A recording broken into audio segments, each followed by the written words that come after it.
Welcome back to power of education. मैं श्लोक कुमार और आज हम कंटिन्यू करते हैं अपना पुराना chapter crop production and management.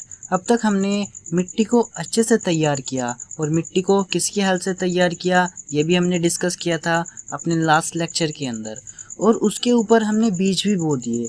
अब हमारा जो नेक्स्ट स्टेप है वो मैन्योर और फर्टिलाइज़र को ऐड करना है।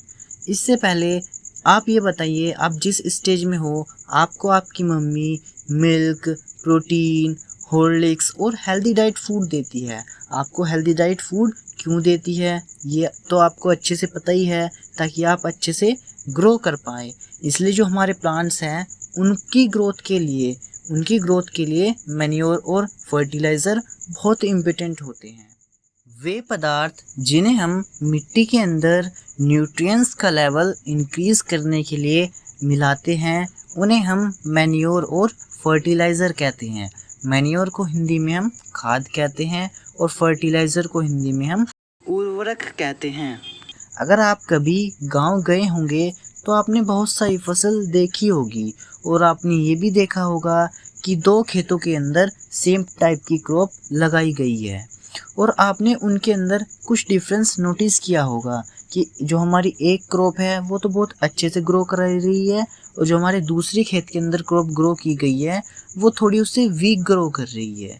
सो वो वीक ग्रो क्यों कर रही है, ये भी एक बहुत अच्छा क्वेश्चन है।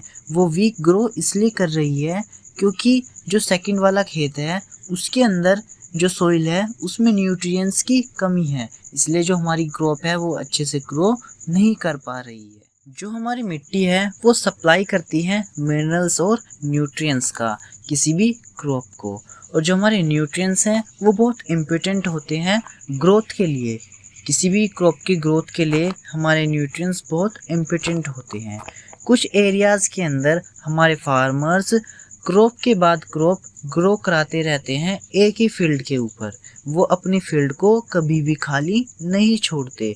तो आप इमेजिन कर देखिए कि क्या होगा न्यूट्रिएंट्स के साथ। फसल के लगातार उगाने से हमारी मिट्टी के अंदर कुछ न्यूट्रिएंट्स की कमी हो जाती है और इस न्यूट्रिएंट्स की कमी को पूरा करने के लिए हमारे किसान खाद का इस्तेमाल करते हैं, यानी कि मैन्योर को ऐड करते हैं सोइल के अंदर, और इस प्रोसेस को हम मैन्योरिंग कहते हैं। इम्प्रॉपर और इनसफिशिएंट मैन्योरिंग से हमारे प्लांट्स वीक हो जाते हैं, जो हमारी क्रॉप्स हैं वो वीक हो जाते हैं अगर मैन्योरिंग प्रॉपर तरीके से ना की जाए। मैन्योर एक ऑर्गेनिक सब्सटेंस है। ऑर्गेनिक सब्सटेंस हम केमिस्ट्री के अंदर उसे बोलते हैं जिसके अंदर कार्बन की मात्रा हो। अगर किसी भी चीज़ के अंदर कार्बन है तो हम उसे ऑर्गेनिक सब्सटेंस बोलते हैं। अब हम बात करते हैं हम मैन्योर को कैसे प्रिपेयर करते हैं। मैन्योर को हम अपनी फील्ड के अंदर प्रिपेयर करते हैं, और सबसे पहले मैन्योर को प्रिपेयर करने के लिए हम अपनी फील्ड के अंदर एक पिट बनाते हैं। पिट यानी कि एक गड्ढा बनाते हैं।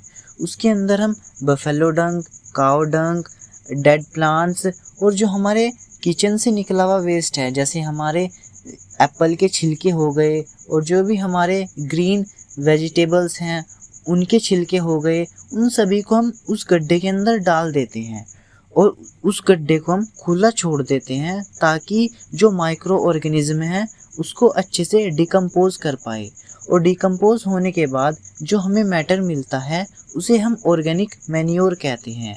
आपने क्लास 6 के अंदर अच्छे से पढ़ा है कि वर्मी कंपोस्टिंग क्या है। वर्मी कंपोस्टिंग हम अर्थवॉर्म्स के द्वारा करते हैं, ये आपने डिटेल में पढ़ा था हमारी क्लास 6 के अंदर। हमारी एक्टिविटी 1.2 हमसे कहती है कि सबसे पहले मूंग या ग्राम में से किसी एक के सीड लीजिए और उनको जर्मिनेट करवाइए, और फिर हमें 3 इक्वल साइज़ के जो हमने सीड्स जर्मिनेट करवाए उनमें से 3 इक्वल साइज़ के छोटे छोटे पौधे यानी कि सीडलिंग्स को सिलेक्ट करना है, और बाद में हमें 3 एक जैसे खाली ग्लासेस लेने हैं और उनके ऊपर A, B और C मार्क करना है। अब जो हमारा A ग्लास है उसके अंदर हमें कुछ मिट्टी ऐड करनी है और मिट्टी के साथ ही हमें उसमें कुछ काव डंग ऐड करना है, यानी कि मैन्योर ऐड करना है। और जो हमारा ग्लास B है उसमें भी हमें कुछ मिट्टी ऐड करनी है और उस मिट्टी के साथ में हमें कुछ यूरिया ऐड करना है। और ऐसा ही जो हमारा क्लास सी ग्लास है उसके अंदर हमें मिट्टी लेनी है और उसके अंदर हमें कुछ और चीज़ अदर ऐड नहीं करनी, उसके अंदर हमें खाली मिट्टी ही लेनी है। अब हम जो हमारे सीडलिंग्स हैं, अब हम उन सीडलिंग्स को अपने तीनों ग्लासेस के अंदर लगाएंगे और बाद में हम उनको हल्का हल्का पानी दे देंगे। आपको ये ऑब्जर्वेशन 7 से 10 दिनों तक करनी है। अब हमारा पहला क्वेश्चन ये है कि सारे प्लांट्स की जो स्पीड है, ग्रोथ की स्पीड क्या सेम है या डिफरेंट है। जैसे कि आप क्लियरली देख सकते हो जो हमारे प्लांट्स हैं उनकी जो ग्रोथ की स्पीड है वो डिफरेंट है। सो ये तो इस क्वेश्चन का आंसर हुआ। अब हमारा नेक्स्ट क्वेश्चन है कि कौन सा क्लास शो करता है बेटर ग्रोथ। ये भी आप बहुत इजीली दे सकते हो इसका आंसर। जो हमारा प्लांट बी है उसके अंदर बहुत अच्छी ग्रोथ हुई है और उसके बाद जो हमारा प्लांट ए है उसके अंदर भी बहुत अच्छी ग्रोथ हुई है, लेकिन कंपेरेटिवली लो है प्लांट बी से। अब हमारा नेक्स्ट क्वेश्चन है, नेक्स्ट क्वेश्चन में हमसे पूछा गया है कि कौन से ग्लास के अंदर जो ग्रोथ है वो बहुत मैक्सिमम हुई है। मैक्सिमम मीन्स बहुत फास्ट हुई है, बहुत जल्दी हुई है। सो जो हमारा ग्लास बी है उसके अंदर सबसे तेज़ ग्रोथ हुई है। और उसके अंदर सबसे तेज़ ग्रोथ क्यों हुई है? क्योंकि हमने उसके अंदर यूरिया ऐड किया था और यूरिया एक फर्टिलाइज़र है। अब हम फर्टिलाइज़र को डिटेल में डिस्कस करेंगे। फर्टिलाइज़र को हम उर्वरक कहते हैं हिंदी में। हमारे फर्टिलाइज़र केमिकल सब्सटेंस होते हैं जो सिर्फ एक ही न्यूट्रिएंट्स के अंदर रिच होते हैं और इनको हम फैक्ट्रीज़ के अंदर प्रिपेयर करते हैं। फॉर एग्ज़ाम्पल जैसे कि हमारा यूरिया हो गया, एमोनियम सल्फेट हो गया, पोटाश हो गया और एनपीके हो गया। एनपीके मीन्स नाइट्रोजन, फॉस्फोरस और पोटेशियम। पोटेशियम का हम के का सिंबल इसलिए यूज़ करते हैं क्योंकि पोटेशियम का लैटिन नेम केलियम है और ये आपको क्लास 9th के अंदर पता चलेगा। जो फर्टिलाइज़र हैं वो फार्मर की बहुत ज़्यादा हेल्प करते हैं एक अच्छी उपज देने के लिए। जैसे कि हमारी वीट की क्रॉप हो गई, पैडी हो गई और मेज हो गई। लेकिन इनका बहुत ज़्यादा यूज़, फर्टिलाइज़र का बहुत ज़्यादा यूज़ सोइल की फर्टिलिटी को डिक्रीज़ कर देता है। और फर्टिलाइज़र मेन सोर्स बनता जा रहा है वाटर पोल्यूशन का। मेन सोर्स कैसे? जैसे कि आपने देखा होगा जब भी हम अपने खेतों के अंदर स्प्रे करते हैं हम मास्क लगाकर स्प्रे करते हैं। हम मास्क लगाकर स्प्रे इसलिए करते हैं क्योंकि फर्टिलाइज़र बहुत डेंजरस होते हैं। आप इमेजिन करो हम फर्टिलाइज़र स्प्रे कर रहे हैं अपने खेतों के अंदर और अचानक से रेन आ गई। सो जितना भी फर्टिलाइज़र हमने यूज़ किया वो सारा का सारा फर्टिलाइज़र रेन वाटर के साथ मिक्स होकर रिवर के अंदर चला गया और जहाँ तक भी फर्टिलाइज़र जाएगा वो रेन वाटर को और रिवर वाटर को पल्यूट करता हुआ जाएगा। इसलिए हम इसकी जगह, फर्टिलाइज़र की जगह मैन्योर का यूज़ कर सकते हैं और अपनी लैंड को खाली भी छोड़ सकते हैं कुछ टाइम के लिए। इससे जो हमारे न्यूट्रिएंट्स हैं वो सॉइल के अंदर अच्छे से रीगेन हो पाएंगे।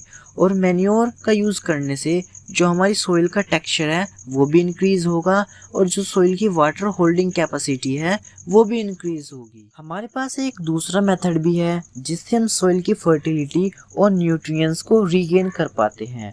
उसे हम क्रॉप रोटेशन कहते हैं।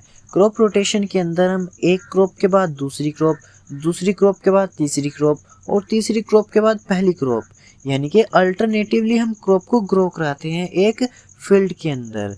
इससे हमारी सॉइल की फर्टिलिटी बनी रहती है। पहले उत्तर भारत में जो किसान थे वो फलीदार चारा एक सीज़न में लगाते थे और गेहूँ दूसरे सीज़न में लगाते थे। इससे जो हमारा नाइट्रोजन है, नाइट्रोजन का बैलेंस अच्छे से मेंटेन रहता था सॉइल के अंदर। और आपने पिछली क्लासेस में अच्छे से पढ़ा है राइजोमियम बैक्टीरिया के बारे में। ये नोड्स में प्रेजेंट होता है, जो लेग्यूमिनस प्लांट्स हैं उसके नोड्स में प्रेजेंट होता है और ये एटमॉस्फेयर का जो नाइट्रोजन है वो फिक्स करता है सॉइल के अंदर। अब तक हमने फर्टिलाइज़र और मैन्योर को डिटेल में डिस्कस किया। अब हम एक बार इनके बीच में डिफरेंस भी जान लेते हैं। तो फर्टिलाइज़र एक इनऑर्गेनिक साल्ट है जबकि मैन्योर हमारा नेचुरल सब्सटेंस है जिसे हम decomposition of cattle dungs, human waste और प्लांट्स रेजिड्यू से ऑब्टेन करते हैं। फर्टिलाइज़र को हम फैक्ट्रीज़ के अंदर प्रिपेयर करते हैं और मैन्योर को हम अपनी फील्ड के अंदर प्रिपेयर करते हैं। फर्टिलाइज़र कुछ भी ह्यूमस प्रोवाइड नहीं कराता सोइल को, जबकि मैन्योर ह्यूमस प्रोवाइड कराता है सोइल को। जो हमारा फर्टिलाइज़र है वो बहुत रिच होता है प्लांट्स न्यूट्रिएंट्स में, जैसे कि हमारा नाइट्रोजन हो गया, फॉस्फोरस हो गया और पोटेशियम हो गया। मैन्योर रिच तो होता है लेकिन इतना कंपैरेटिवली रिच नहीं होता जितना फर्टिलाइज़र होता है। और ये हमारे कुछ पॉइंट्स हुए मैन्योर और फर्टिलाइज़र के बीच में। अब हम बात करते हैं मैन्योर के एडवांटेजेस की। तो सबसे पहला हमारा एडवांटेजेस है, ये इन्हांस कर देता है वाटर होल्डिंग कैपेसिटी सोइल की। मैन्योर इंक्रीज कर देता है वाटर होल्डिंग कैपेसिटी सोइल की, हमारा फर्स्ट पॉइंट हुआ। जो हमारा सेकंड पॉइंट है वो ये है कि जो सोइल है उसको पोरस बना देता है, जो सोइल है उसको पोरस बना देता है मैन्योर। और इससे क्या होगा, इससे जो हमारी गैसेस हैं वो इजीली एक्सचेंज हो पाएंगी। तो ये हमारा दूसरा पॉइंट हुआ। और जो हमारा तीसरा पॉइंट है वो ये है कि जो मैन्योर है वो इंक्रीज कर देता है फ्रेंडली माइक्रोब्स को, जैसे हमारे अर्थवॉर्म्स हो गए और भी हमारे जो छोटे छोटे माइक्रोब्स हैं उनका नंबर इंक्रीज कर देता है। और जो हमारा लास्ट एडवांटेजेस है, ये इम्प्रूव कर देता है टेक्सचर सोइल का। सो इसके साथ ही हमारा आज का टॉपिक कंप्लीट हुआ। मिलते हैं नेक्स्ट वीडियो के अंदर, तब तक स्टे होम स्टे सेफ।